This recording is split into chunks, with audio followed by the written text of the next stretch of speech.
بسم اللہ الرحمن الرحیم۔ دعاؤں کی قبولیت کے سنہرے واقعات، سبق نمبر 31۔ اللہ کی طرف سے حج کے لیے بلاوا۔ موسم حج ختم ہونے اور حجاج کرام کے منتشر ہو جانے کے بعد ہر کوئی واپسی کی تیاری میں مشغول ہے۔ اپنے اپنے ملک کو لوٹنے والے حجاج کی ایئرپورٹ پر بھیڑ ہے۔ ہر کوئی اپنے وطن کو جانے والی فلائٹ کا انتظار کر رہا ہے۔ جہاں احباب بے صبری سے اس کا انتظار کر رہے ہیں، سعید بھائی بھی فلائٹ کے انتظار میں ایک کرسی پر جا بیٹھا۔ اس کے برابر والی کرسی پر بھی ایک حاجی براجمان تھا۔ دونوں نے سلام و کلام اور آپسی تعارف کیا۔ پھر اس شخص نے سعید سے کہا، سعید بھائی، میں ایک ٹھیکیدار ہوں اور اللہ تعالیٰ کے فضل و کرم سے اس دفعہ مجھے ایک ایسے پروجیکٹ کا ٹینڈر حاصل کرنے میں کامیابی ہوئی جس میں اتنی کمائی ہے جو پوری زندگی کے لیے کافی ہے۔ چنانچہ میں نے اللہ تعالیٰ سے وعدہ کیا کہ اس نعمت کے شکرانے کے طور پر اس مرتبہ حج ضرور کروں گا۔ الحمدللہ یہ میرا 10واں حج ہے۔ یہاں آنے سے پہلے میں نے اپنے مال کی تمام زکوٰۃ بھی ادا کر دی تاکہ میرا حج اللہ کی بارگاہ میں قبول ہو جائے۔ اللہ کا شکر ہے کہ میں 10ویں بار حج کر کے اپنے وطن لوٹ رہا ہوں۔ سعید نے اپنا سر ذرا سا ہلایا اور کہا، اللہ تمہارے حج کو قبول فرمائے، تمہاری محنت کو قبول فرمائے اور تمہارے گناہوں کو معاف فرمائے۔ اس نے کہا، اللہ سب کا حج اسی طرح قبول فرمائے۔ پھر وہ سعید کی طرف متوجہ ہو کر بولا، سعید بھائی، اگر تمہارے حج کا بھی کوئی خاص قصہ ہے تو مجھے سناؤ۔ سعید نے تھوڑے سے تردد اور ہچکچاہٹ کے بعد کہا، میرے بھائی، یہ ایک لمبی داستان ہے اور میں اتنی لمبی بات کر کے تمہارے لیے سردرد کا سبب نہیں بننا چاہتا۔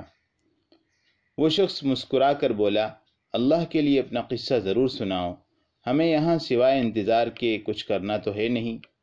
سعید نے کہا، ہاں جی، یہ بات تو ہے، جب انتظار ہی کرنا ہے تو پھر سنو۔ بہت سال پہلے کی بات ہے، میں نے ایک ماہر فزیشین کے طور پر ڈاکٹری کی تعلیم مکمل کی۔ 30 برس تک اس پیشے سے منسلک رہا۔ جب میں ریٹائرمنٹ کے قریب پہنچا تو بچوں کی شادیوں سے فارغ ہو چکا اور کچھ ذہنی فراغت نصیب ہوئی تو میں نے اپنی جمع کی ہوئی رقم سے حج کے فریضے کی ادائیگی کے بارے میں سوچا۔ جیسا کہ آپ کے علم میں ہے کہ کسی شخص کو اپنی موت کے وقت کا پتہ نہیں، اور یہ ایک فرض تھا جو میرے ذمے تھا۔ سعید نے کلام کا سلسلہ جاری رکھتے ہوئے کہا، جی بالکل، حج اسلام کے بنیادی ارکان میں سے ہے۔ جس کسی کے پاس استطاعت ہو اس کے لیے یقیناً یہ فرض کی حیثیت رکھتا ہے۔ اس شخص نے بات کو آگے بڑھاتے ہوئے کہا، آپ نے ٹھیک فرمایا۔ سعید نے اس بات کی تکمیل کرتے ہوئے کہا، عین اس دن جس روز مجھے اپنی ڈیوٹی ختم کر کے ٹریول ایجنٹ کے پاس پہنچ کر حج کے سفر کے خرچ کی ادائیگی کرنا تھی، میں نے اس غرض سے اپنے اکاؤنٹ سے تمام رقم بھی نکلوا لی تھی کہ ایک دم ایک عجیب صورتحال پیش آ گئی۔ اچانک ایک عورت میرے سامنے آ گئی جس کا فالج والا بیٹا اسی ہسپتال میں زیر علاج تھا جہاں میں ڈیوٹی کرتا تھا۔ غم اور حسرت اور ناامیدی کی گہری پرچھائیاں اس کے چہرے سے ظاہر تھی۔ اللہ حافظ ڈاکٹر سعید، آج کے بعد ہم لوگ اس ہسپتال میں نہیں آ سکیں گے۔ میں اس کی بات سن کر بے حد حیران ہوا اور سوچنے لگا کہ شاید یہ اماں اپنے بیٹے کے علاج سے مطمئن نہیں اور اسے کسی دوسری جگہ منتقل کرنا چاہتی ہے۔ وہ کہنے لگی، ڈاکٹر صاحب، میں اللہ کو گواہ بنا کر کہتی ہوں کہ آپ نے میرے بیٹے کے ساتھ باپ والی شفقت کا مظاہرہ کیا۔ ایک وقت تھا کہ ہم اس کی شفا یابی سے مایوس ہو چکے تھے، مگر آپ کے علاج سے بہت فائدہ ہوا۔ عجیب و غریب عورت تھی جب وہ خود تسلیم کر رہی تھی کہ وہ آپ کے علاج سے مطمئن ہے اور بیٹا روح صحت ہے، تو پھر کیوں اس کا علاج بند کرنے پر تل گئی؟ اس شخص نے سعید کی بات کاٹتے ہوئے کہا، یہی سوچ کر تو میں پریشان ہو گیا۔ سعید نے جواب دیا، میں نے ہسپتال کی انتظامیہ سے رابطہ کیا اور کیشیئر سے پوچھا، ہاں بھائی، ایسا کیا ہوا کہ اس خاتون نے علاج بند کرنے کا فیصلہ کر لیا؟ کہیں اس میں میری کسی کوتاہی کا دخل تو نہیں ہے؟ میں نے بے صبری سے پوچھا۔ جی نہیں، آپ کا اس معاملے میں کوئی قصور نہیں۔ کیشیئر نے تفصیل بتاتے ہوئے کہا، ہوا دراصل یہ ہے کہ اس کے شوہر کی ملازمت اچانک ختم ہو گئی ہے، گھر کے مالی حالات اچانک خراب ہو گئے ہیں اور ان لوگوں کے پاس علاج کے خرچے برداشت کرنے کی طاقت نہیں رہی۔ یہی وجہ ہے کہ انہوں نے علاج بند کرنے کا فیصلہ کر لیا ہے۔ کہانی سننے والا ٹھیکیدار بھی غمزدہ ہو گیا اور کہنے لگا، جی ہاں، اس مسکین خاتون کی طرح اور بھی بہت سے لوگ تھے جنہیں حالیہ کساد مندی میں اپنے روزگار سے ہاتھ دھونے پڑے۔ آپ نے پھر کیا اقدام کیا؟ اس نے سعید سے پوچھا۔ میں فوری طور پر ہسپتال کے ڈائریکٹر سے ملا، ڈاکٹر سعید نے کہا، اور اس سے درخواست کی کہ وہ ہسپتال کی جانب سے اس کے علاج کے خرچے کا انتظام کر دے، لیکن اس نے صاف انکار کرتے ہوئے کہا، دیکھیے ڈاکٹر صاحب، یہ پرائیویٹ ہسپتال ہے، یہ تجارتی ادارہ ہے، کوئی خیراتی ادارہ تو ہے نہیں، جس کے پاس پیسہ نہیں اسے ہم کیسے علاج دے سکتے ہیں۔ میں غمزدہ ہو کر بوجھل قدموں کے ساتھ ڈائریکٹر کے کمرے سے نکلا اور خاتون کے پاس آیا، ایک ایسے وقت میں جب کہ اس کے بیٹے کی حالت سنبھلنے لگی تھی اور وہ تیزی سے صحت یاب ہو رہا تھا۔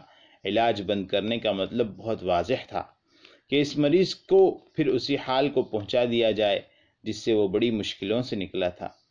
پھر اچانک یہ ہوا کہ غیر ارادی طور پر میرا ہاتھ جیب کی طرف بڑھ گیا جہاں حج کے خرچے کی رقم رکھی ہوئی تھی۔ میں ایک لمحے کے لیے اپنی جگہ رکا اور پھر میں نے آسمان کی طرف دیکھتے ہوئے اپنے رب سے ایک دعا کرتے ہوئے عرض کیا، یا اللہ، تو اچھی طرح جانتا ہے کہ میرے دل میں تیرے گھر کے حج کا ارادہ اور تیرے نبی کی مسجد کی زیارت کا کس قدر شوق تھا۔ اس کے لیے میں نے سالہ سال تک تیاری کی اور گن گن کر لمحات گزارے، لیکن آج میں تیرے ساتھ کیے ہوئے اس وعدے کو مؤخر کرنے پر مجبور ہو گیا ہوں۔ تیری بارگاہ میں التجا کرتا ہوں کہ میری خطا معاف فرمانا۔ یہ کہہ کر میں کیشیئر کے پاس گیا اور اپنے حج کی ساری رقم اس کے حوالے کرتے ہوئے کہا، یہ اس بچے کے 6 ماہ کے علاج کا پیشگی خرچہ ہے۔ آپ خاتون سے کہہ دینا کہ ہسپتال کے پاس ایسے غریب مریضوں کے لیے ایک خصوصی فنڈ ہوتا ہے۔ ٹھیکیدار کی آنکھیں بھیگ گئی اور اس نے سعید سے پوچھا، پھر تم نے حج کیسے کیا؟ میرا خیال ہے آپ جلد نتیجہ سننا چاہتے ہیں، شاید آپ میری داستان کے لیے اس کے لمبے پن سے اکتا گئے ہیں۔ سعید نے ہنستے ہوئے کہا، ٹھہریے جناب، اس کہانی کا اگلا حصہ سنیے۔ میں بوجھل دل سے گھر لوٹا۔ مجھے اپنی زندگی میں ملنے والا حج کا یہ موقع ہاتھ سے نکلنے کا افسوس بھی تھا، لیکن اس بات پر خوشی بھی تھی کہ میں اس خاتون کی مدد کر سکا۔ اب اس کے بیٹے کا علاج ہوتا رہے گا۔ میرے آنسو میرے رخساروں کو تر کر رہے تھے کہ اسی عالم میں میری آنکھ لگ گئی۔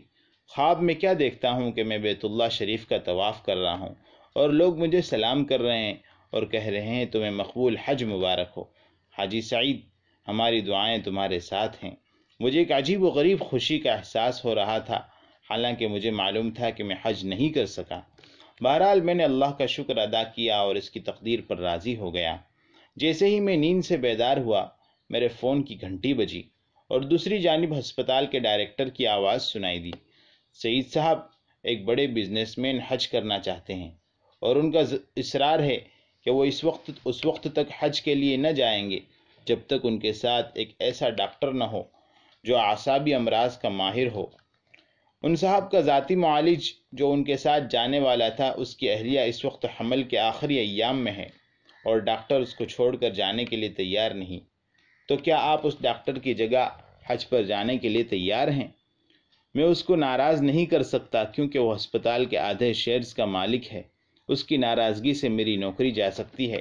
ڈائریکٹر نے اس طرح کہا۔ کیا وہ مجھے حج کرنے کی اجازت دے گا؟ میں نے جواباً پوچھا۔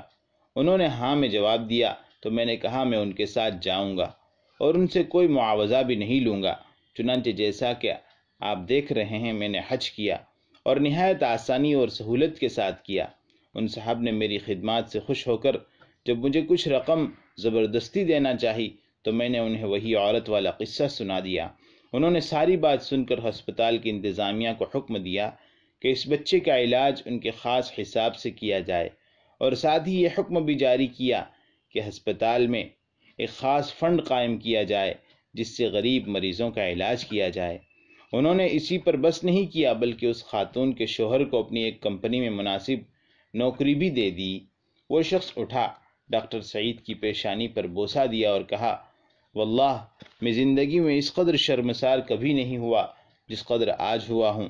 سعید بھائی، میں جب بھی حج کرتا ہوں تو میں یہ سمجھتا ہوں کہ میں نے بہت بڑا کام کیا ہے، اور ہر حج کے بعد اللہ کے ہاں میرا درجہ اور بھی بڑھ جاتا ہوگا، مگر آج مجھے احساس ہو رہا ہے کہ تمہارا حج میرے جیسوں کے حج سے بہت زیادہ قیمتی ہے۔ میں نے تو بیت اللہ کا حج کیا ہے، مگر تمہیں اللہ نے خود اپنے گھر بلایا۔ وہ بار بار یہی کہہ رہا تھا، اللہ مجھے معاف کر دے، اللہ مجھے معاف کر دے۔